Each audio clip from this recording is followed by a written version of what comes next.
नैना बांधे ये डगरिया मन भर माए, नैना बांधे ये डगरिया कहीं गए जो ठहर, दिन जाएगा गुजर, गाड़ी हाँकन दे, हाँकन दे। कौन दिशा में लेके चला रे बटोहिया, कौन दिशा में।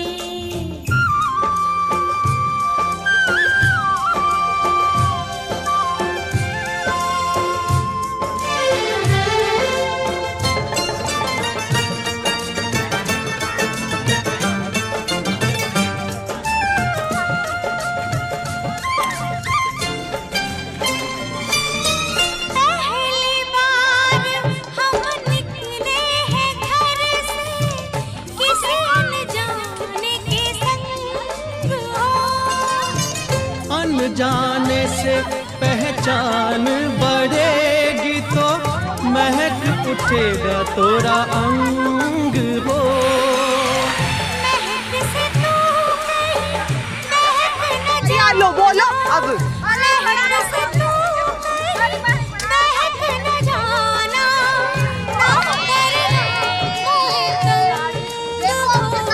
ना करना तंग करने का तो से नाता है गुजरिया, तंग करने का तो से नाता है गुजरिया। ठहर ठहर ये सुहानी सी डगर, जरा देखन दे, देखन दे।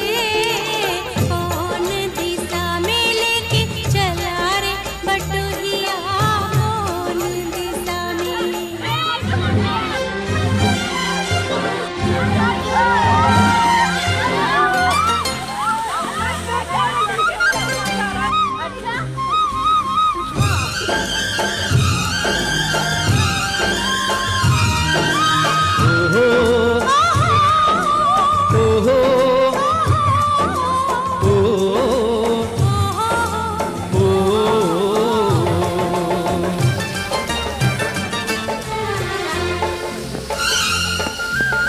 कितनी दूर अभी कितनी दूर है, ए चंदन तोरा गाँव हो।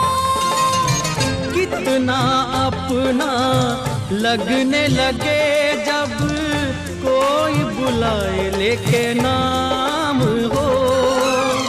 पत्नी कर सकती है, इसके अलावा पत्नी के अपने स्त्री धन पर भी उसका पूरा अधिकार है।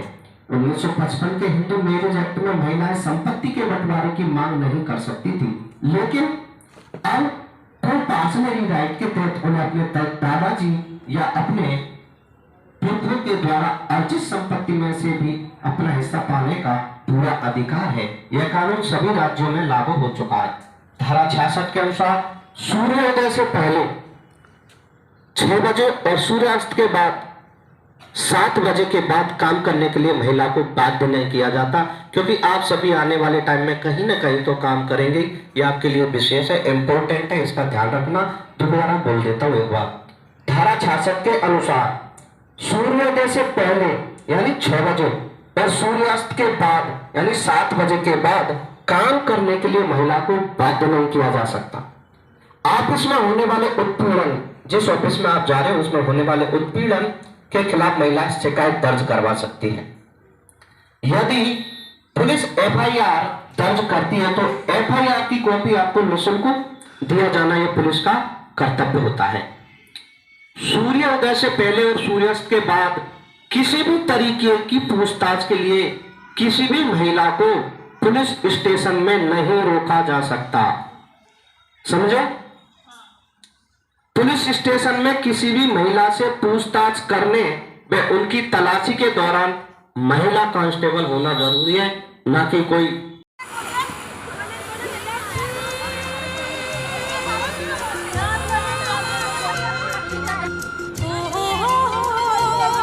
अरे ठीक है लिखो।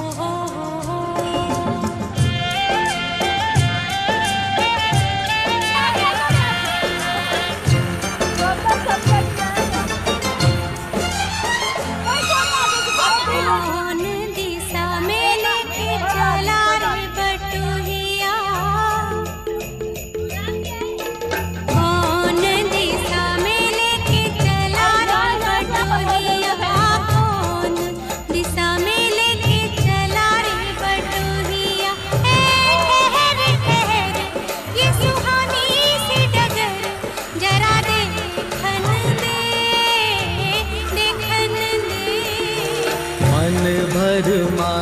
नैना बांधे ये डगरिया मन भर माए, नैना बांधे ये डगरिया कहीं गए जो ठहर, दिन जाएगा गुजर, गाड़ी हाँकन दे, हाँकन दे। कौन दिशा में लेके चला रे बटुहिया, कौन दिशा में।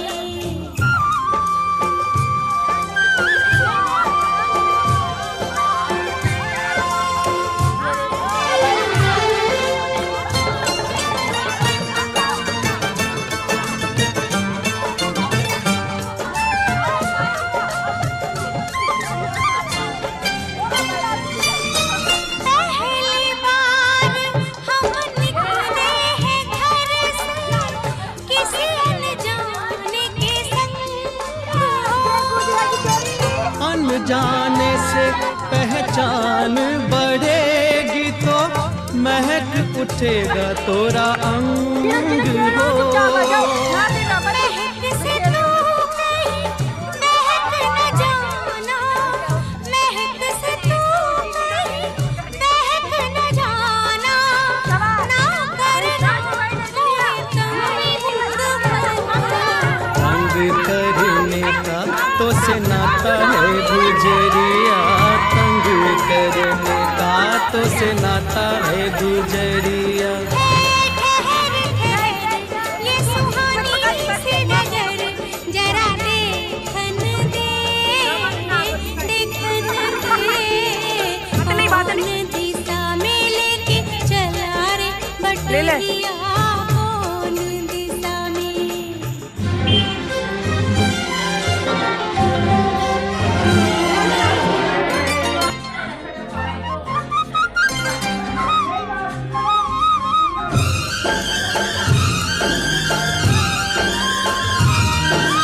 ओहो ओहो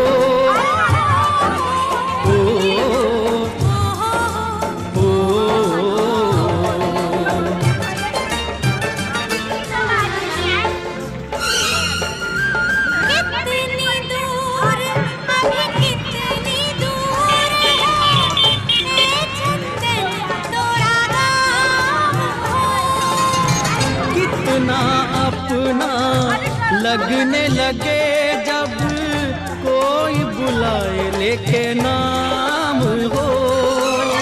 नाम न ले तो क्या कह के बुलाए, नाम न ले तो क्या कह के बुलाए, कैसे चलाए काम हो।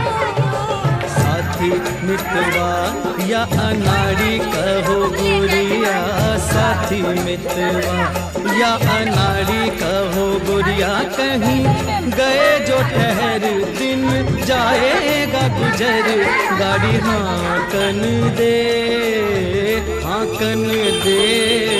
कौन दिशा में लेके चला रे बटुहिया, कौन दिशा में। अभी रोचन हुआ है रास्ता, वो देखो एक औरत आ रही है, मुस्कुराकर दर्द भुलाकर, मुस्कुराकर दर्द भुलाकर। रिश्तों में बंद थी जिसकी सारी दुनिया, हर पग को रोशन करने वाली वो शक्ति है एक नारी। शिविर का संचालन कर रही डॉक्टर मनीलता पचानोत एवं राष्ट्रीय सेवा योजना की स्वयं सेविकाएं सर्वप्रथम मैं धन्यवाद देता हूँ। कार्यक्रम अधिकारिका जिन्होंने मुझे यहाँ आमंत्रित किया एवं आप सभी से रूबरू करने का मौका दिया। मैं आपके समक्ष महिलाओं के कानूनी अधिकारों के बारे में बताना चाहता हूँ। सर्वप्रथम मैं देख रहा हूँ कुछ बच्चियां जो अटेंशन स्थिति में नहीं है, प्लीज वो अटेंशन स्थिति में आ जाए। और जिनके मोबाइल बाइजिंग एवं भट्टी के पास बैठने वाली है बेटी भी होती है, उसी प्रकार एक आदमी समाज में अपने बहुत सारे गुणों से जाना जाता है। यहाँ आज मैं आपके समक्ष थोड़ा अलग रूप में प्रस्तुत हुआ हूँ, बाकी आपके साथ रहूंगा ही। धन्यवाद। अब मुझे आप ध्यान से सुने। बहुत सी बच्चों की जिज्ञासा थी, 2 दिन से देख रहा था मैं कि कुछ कानूनों की भी बात कर रही थी, कुछ जानकारियों के बारे में बात कर रही थी। उन्होंने मुझसे कहा हम वकील से राय ले लेंगे। ये आज आपके सामने मैं उपस्थित हूँ। जो भी आप जानना चाहें, आपके प्रश्नों के भी जवाब देने के लिए मैं तैयार हूँगा। धन्यवाद। सभी नागरिकों को समान अवसर और समान अधिकारों से नवाजा है। मजहब, जाति, लिंग, समुदाय, अमीरी गरीबी से ऊपर उठकर सम्मान और न्यायपूर्ण जीवन जीने का हक संविधान ने हम सबको दिया है। लेकिन कई बार जानकारी के अभाव में आपको न्याय नहीं मिलता और आप ठगा सा महसूस करते हैं। आपके साथ अन्याय होता है और आप चुप रहते हैं। लेकिन अब और नहीं, मुंह खोलिए और ये चुप्पी तोड़िए, अपने अधिकारों को जानिए। भारत के संविधान द्वारा महिला को दिए गए कानूनी अधिकार इस प्रकार से हैं। आर्टिकल 15(3) के अंतर्गत राज्य सरकारों को महिलाओं के हितों की रक्षा करने के लिए विशेष कानून बनाने की शक्तियां प्राप्त है। आर्टिकल 39(a) के अंतर्गत महिलाओं को समान न्याय एवं निःशुल्क विधिक सहायता, ध्यान देना मैं क्या बोल रहा हूँ, निःशुल्क विधिक सहायता यानी आपका कहीं पैसा खर्च नहीं होता, निःशुल्क विधिक सहायता प्राप्त करने का अधिकार है। समान कार्यों के लिए समान वेतन। शादीशुदा या अविवाहित स्त्रियां अपने साथ हो रहे अन्याय व प्रताड़ना को घरेलू हिंसा कानून के अंतर्गत दर्ज कराकर उसी घर में रहने का अधिकार पा सकती है जिसमें वह रह रही है।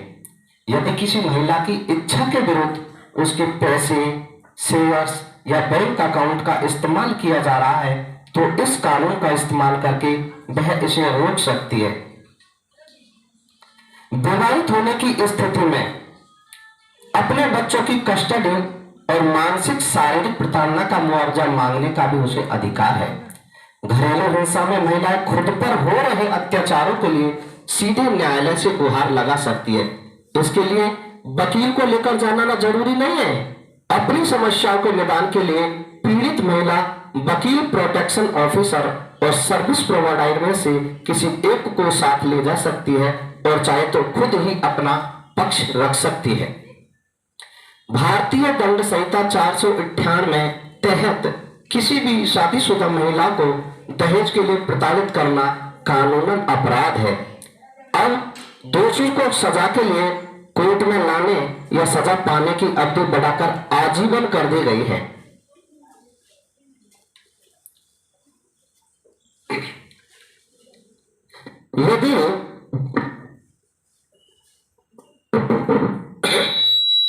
यदि बच्चे पति की कस्टडी पाने के लिए कोर्ट में पत्नी से पहले याचिका दायर कर दे, तब भी महिला को बच्चे की कस्टडी प्राप्त करने का पूर्ण अधिकार है। तलाक के बाद महिला को गुजारा भत्ता, स्त्री धन और बच्चों की कस्टडी पाने का अधिकार भी होता है, लेकिन इसका फैसला साक्ष्यों के आधार पर अदालत ही करती है। भारतीय कानून के अनुसार गर्भपात करना आपराधिक श्रेणी में आता है, लेकिन गर्भ की वजह से यदि किसी महिला के स्वास्थ्य को खतरा हो तो वह गर्भपात करा सकती है। ऐसी स्थिति में उसका गर्भपात वैध माना जाएगा। साथ ही कोई व्यक्ति महिला की सहमति के बिना उसे गर्भपात के लिए बाध्य नहीं कर सकता। यदि वह ऐसा करता है तो महिला कानूनी दावा कर सकती है।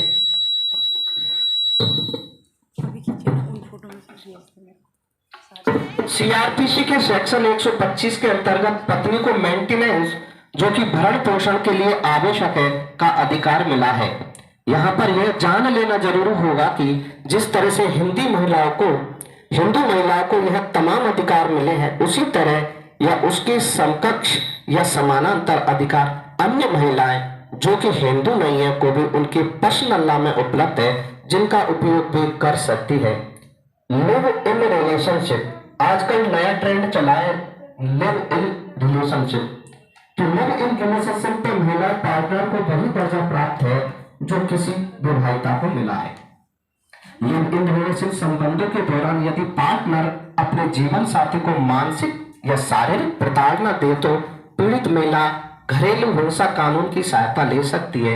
लिव इन रिलेशनशिप से पैदा हुए संतान वैध मानी जाएगी और उसे भी संपत्ति में हिस्सा पाने का अधिकार होगा। पत्नी के जीवित रहते हुए यदि कोई पुरुष दूसरी महिला से लिव इन रिलेशनशिप रखता है तो दूसरी पत्नी को भी गुजारा भत्ता पाने का अधिकार है।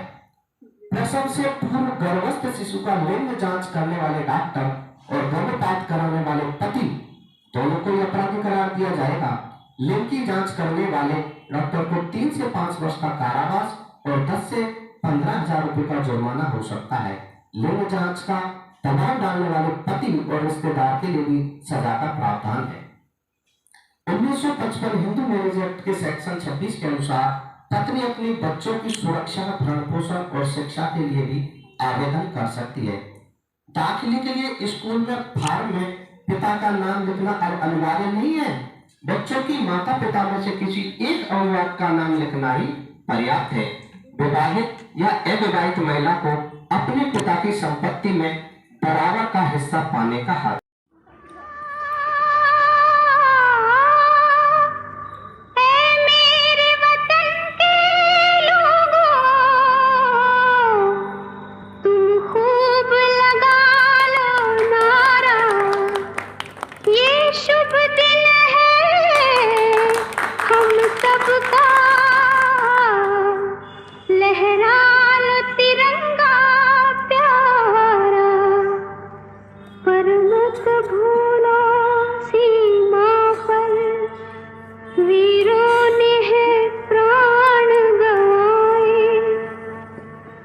याद उन्हें भी कर लो।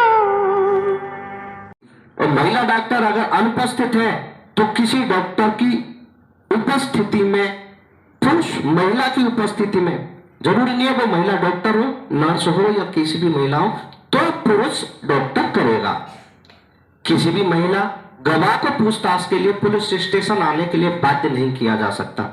पुलिस वाले दबाव देते हैं कि आप आओ, आपको गवाह बनाया गया है और आपको आना ही पड़ेगा। बिल्कुल डरने की जरूरत नहीं है, जाने की जरूरत नहीं है।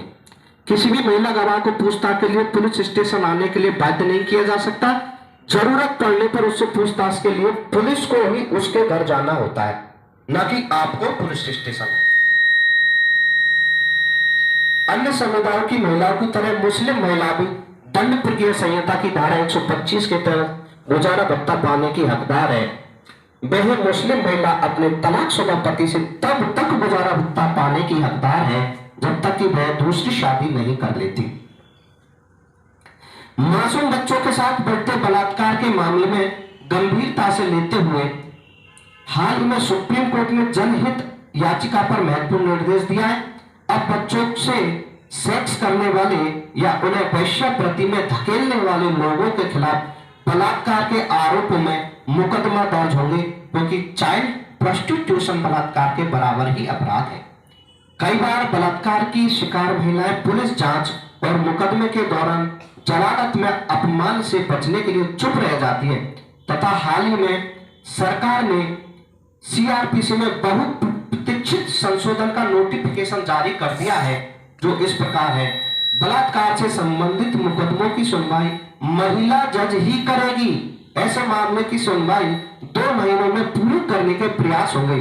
पीड़िता के बलात्कार का बयान पुलिस अधिकारी दर्ज करेगी। पीड़िता के बयान घर में उसके परिजनों की मौजूदगी में लिखे जाएंगे। आर्टिकल 325 के अंतर्गत भारत में महिला की स्थिति को मजबूत बनाने के लिए संविधान के द्वारा अनेक अधिकार दिए गए हैं, लेकिन शिक्षा के अभाव में महिलाएं इसका लाभ नहीं उठा पा रही हैं। इसलिए सबसे पहले आपको शिक्षित होना बहुत जरूरी है। आज आवश्यकता है कि सरकार एवं देश जनता महिला को कानून की जानकारी दे एवं महिला को देश की मुख्य धारा में लाने का प्रयास करे।